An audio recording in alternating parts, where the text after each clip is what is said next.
Hello, Physio practice owners. If you want to know which critical mistakes to avoid when it comes to creating irresistible offers for your patients, this is the episode for you.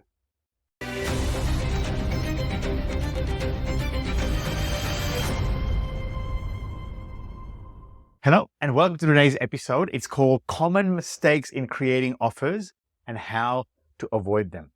Now, this has been a big topic and it's going to be a big topic for physiotherapy practices moving forward from this point on, I really believe, because there are a lot of physio practices emerging, which is a good thing, right, for the physio industry in general. But as a result, we can't just be a physiotherapy practice anymore. It's no longer going to work, right? Because all of a sudden, if you are doing that, you're going to have patients who see physiotherapy practices as a commodity, meaning that they can go to any practice and they'll get the same sort of thing.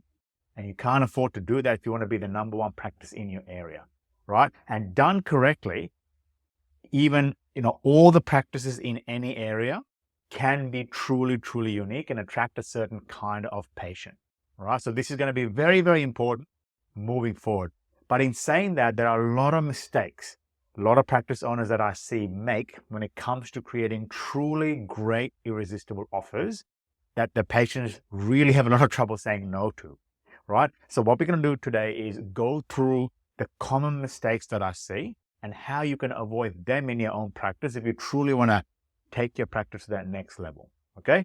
Let's get started. So the first thing is, and this really isn't a fault of the practice per se or the owners or things like that. Even when I went through university or college, right, we didn't get taught much about business. And, if you are coming from a middle-class family just like me, one of the things that you know about when it comes to offers is its price. Make it cheaper, make it more attractive, right?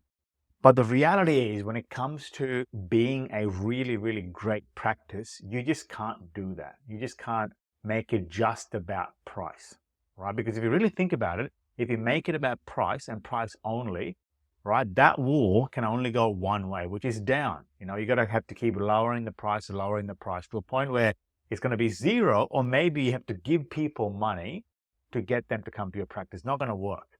To be a truly great practice, right, a world-class practice, you need to have a lot of cash, right? Cash to pay great staff, cash to pay to create great systems, cash to market and sell.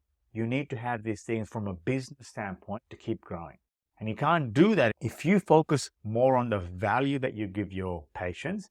Price becomes irrelevant, right? Not only it becomes irrelevant, you are no longer your practice will not be compared to the other practices because you're offering something different, offering more value, all right? So if price is something that you've been thinking about, something that you've been offering your patients, I would suggest get that out of the equation straight away and focus more on value.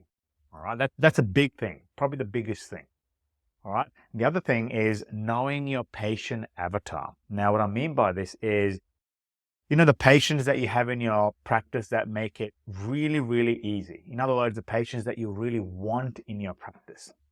All right. So it's very difficult to create an offer, a really great offer, if you don't know the patient that you're looking to target, all right, the type of patient, all right? So one of the mistakes is you're creating offers without a particular, patient avatar in mind, all right? So, and as a result of that, you create offers that don't really stick with these people. It doesn't land with them. It doesn't really, it's not attractive to the actual patient base. So one of the key mistakes is not doing that. And how to get over that is try and sit down and find out exactly who is the exact patient avatar you want to attract to your practice, right? Are they a mom or a dad? Are they a male, female? Are they a certain age? Do they have kids? Do they have a certain college education or university education? Are they doing a specific type of job? Do they have hobbies? What music do they listen to? What podcast do they listen to? Get to know who they are as a whole person, right? Really get deep into that. Knowing that will really allow you to create offers that are truly relevant to them, right? So one of the mistakes is not knowing that and creating offers that are a bit too general. So get to know the patient that you're looking to attract really well. That's a big thing, Okay.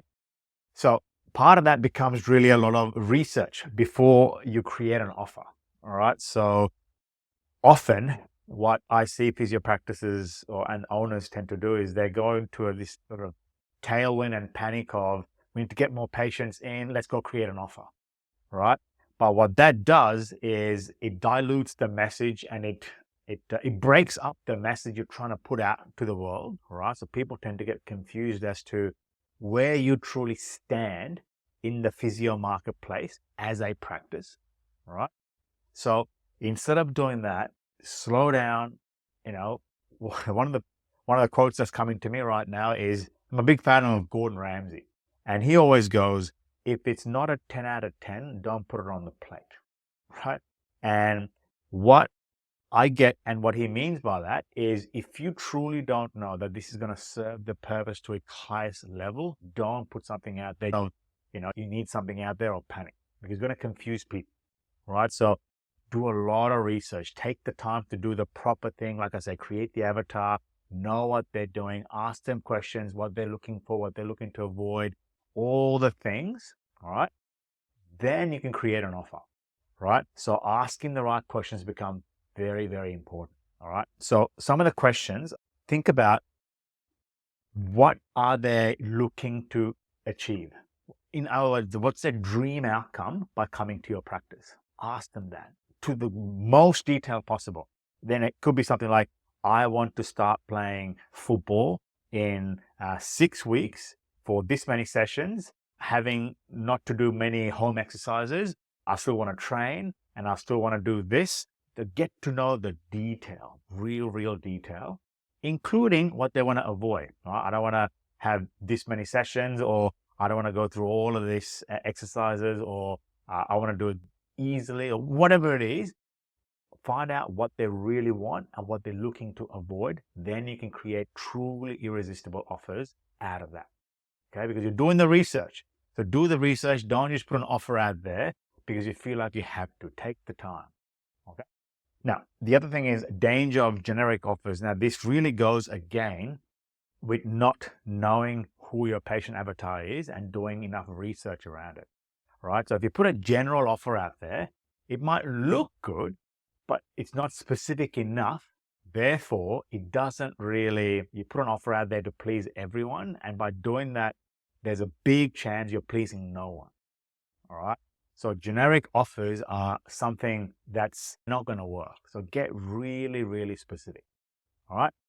Now, the other thing is, a lot of practices tend to get really focused on what the other practices around them are doing. So in other words, they're too much or too competitive focused. That's great. To a certain extent, you need to be focused on the competitor. What you really want to be doing, because if you really think about it, what your practice should be all about is about the patient or the customer that comes to your practice.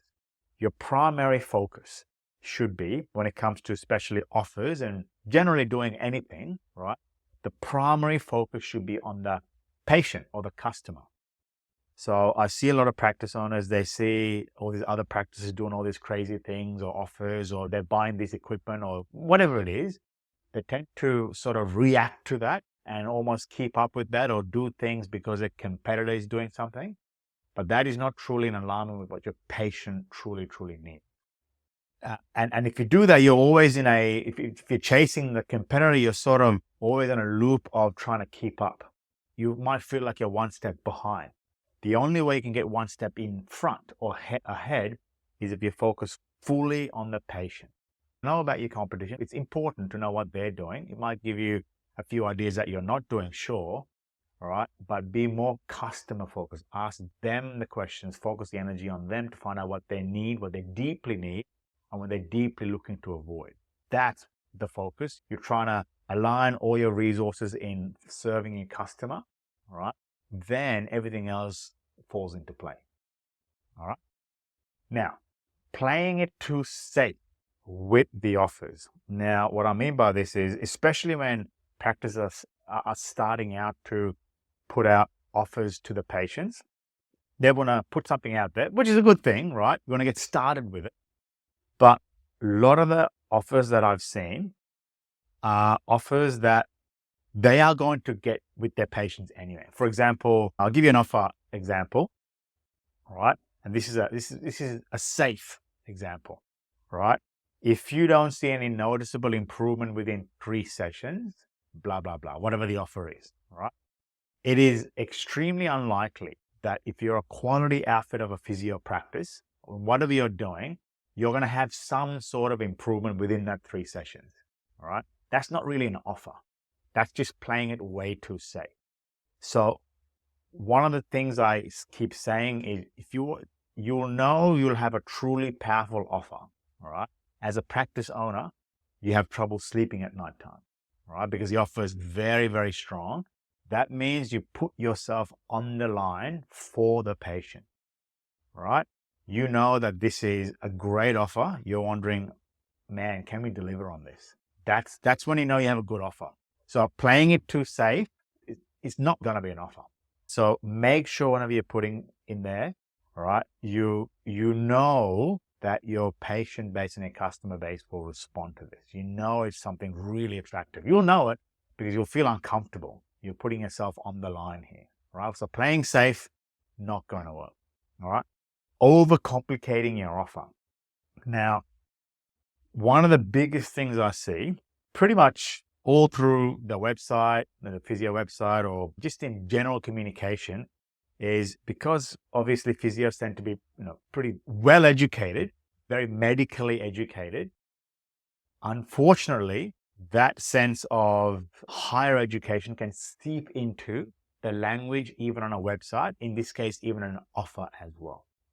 So it can be too complex, right? To the point where the patient is going to go, what is this about? I have no idea. It could be a really, really great offer, but the language in how it's presented is too complex and it confuses the people. Too much jargon, right? And what you want to do is simplify the offer to the point where the standard is like a 3rd grader, so an 8-year-old, can understand what the offer is all about. So in other words, it's very layman. Keep it very simple. And this doesn't just go with your offer. This goes to pretty much the whole part of your website. Everything that you do in terms of marketing and sales, it needs to be this kind of attitude. Do it and say it and write it so a 3rd grader can understand, an 8-year-old. Very, very important. Keep it very, very simple. Keep the offer so simple that it's very easy to understand by anyone. That's a big thing. All right. Now, avoiding over-conditioned offer. So like I mentioned, a great offer, and this is another way of playing it safe, all right? Adding a lot of conditions in there. In other words, there's so many conditions, it makes it almost impossible not to actually achieve the result that you are sort of promising in that offer, all right? So if you think about it, that's another way of playing it safe because you're over-conditioning it. So what you want to be doing is, once again, going back to extreme simplicity, and you can make it super appealing by reducing the number of conditions. Like the conditions could be, come 3 sessions, do all the exercises, make sure you respond every week, with your progress report, all these extra things that a patient has to go through as a condition, that'll become over-conditioned. That will actually dilute the offer. All right. Be careful if you're doing that. That means you're playing it too safe. Keep it very simple. Get rid of as many conditions as possible. So make it as unconditional as possible. That's going to be a very powerful offer. All right. The other thing is practices forget to name it. Name an offer. Right. Now, the reason why is you can have a great offer that's simple, easy to understand, incredibly powerful, makes the practice owner a little bit nervous, makes the practitioners a little bit nervous because they have to really deliver to that high standard.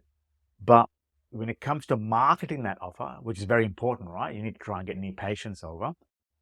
You can't market it because there's no name to it, right? So a couple of the principles that work really well when it comes to naming an offer is you got to have the word either promise or guarantee in the offer name. And you've got to keep it very simple. Maximum 4 words in the offer. For example, our pain-free guarantee, for example. All right. So you need to name it, because what that'll allow you to do is, now that you've got a great offer, you can actually market it. You can advertise in all the channels to actually have the effect that you want it to have to get new patients, right? Makes it a lot more memorable for patients to understand. You know, if they're talking amongst their friends, he goes, oh, listen, have you seen this physio practice with the pain-free guarantee? All right, I want to try that. So it makes it more memorable and marketable, naming it, right? That's a big thing. And like I mentioned, you know, creating truly irresistible offers tends to be one of the biggest things. So don't just create an offer, make it really irresistible. You've got to be uncomfortable with the offer, right? And you know you can deliver it, but you are uncomfortable with it. That's when you know you've truly got a great offer, okay?